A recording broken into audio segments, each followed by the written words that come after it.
আন্দোলন চালিয়ে যাওয়ার পাশাপাশি ঢাকা দক্ষিণ সিটি কর্পোরেশনের জরুরি সেবা কার্যক্রম চালিয়ে নেওয়ার ঘোষণা দিয়েছেন বিএনপি নেতা ইশরাক হোসেন। একই সাথে বলেছেন, আন্দোলন থেকে সরে আসার কোনো সুযোগ নেই। নগর ভবনের ফটকে তালা ঝুলবেই। আমিনুল ইসলামের রিপোর্ট দেখুন।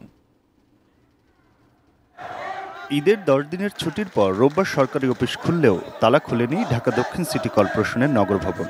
ইশরাক হোসেনকে মেয়রের শপথ পড়ানোর দাবিতে তার সমর্থক ও কর্মচারী ইউনিয়ন আবারও অবস্থান কর্মসূচি শুরু করেছে। দুপুরে নগর ভবনে গিয়ে আন্দোলনকারীদের সঙ্গে সংহতি জানিয়ে বক্তব্য দেন ইশরাক হোসেন। মেয়র পদে বসানোর বিষয়টি দ্রুত সমাধান করতে সরকারের প্রতি আহ্বান জানিয়ে তিনি বলেন, সাংবিধানিকভাবে ও জনগণের ভোটের মেয়র দায়িত্ব না পেলে ভবিষ্যতে সরকারের বিরুদ্ধে আইন ও সংবিধান লঙ্ঘনের অভিযোগ উঠবে।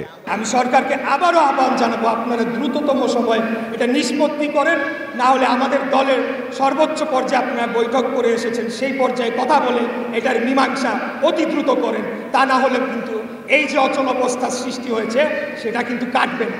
বিশ্বমানের থার্মিক্স রড, সালাম স্টিল থার্মিক্স, দেশের একমাত্র থার্মিক্স রড। নগর ভবনে জন্ম নিবন্ধন সনদ সহ দৈনন্দিন কিছু জরুরি সেবা চালু থাকার ঘোষণা দিয়ে ইশরাক বলেন, অন্যান্য উন্নয়ন কর্মকাণ্ড পরিচালনা করা কর্মকর্তারা অফিস করতে পারবেন না।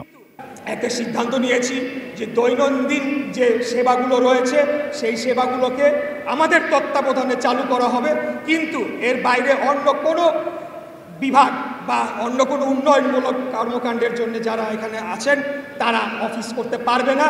এবং আমরাও প্রধান ফটকের তালা, এটা একটা প্রতীক, এই তালাটা আমরা খুলতে পারছি না। আমরা অত্যন্ত দুঃখিত। গত 14 মে থেকে নগর ভবনের সামনে ঢাকাবাসীর ব্যানারে অবস্থান কর্মসূচি শুরু করেন ইশরাক সমর্থক ও বিএনপি নেতাকর্মীরা। পরে ডিএসসিসি কর্মচারী ইউনিয়নও তাতে যোগ দেয়। সেই থেকে অনেকটা অচল নগর ভবন। Aminul Islam, ATN news, Dhaka.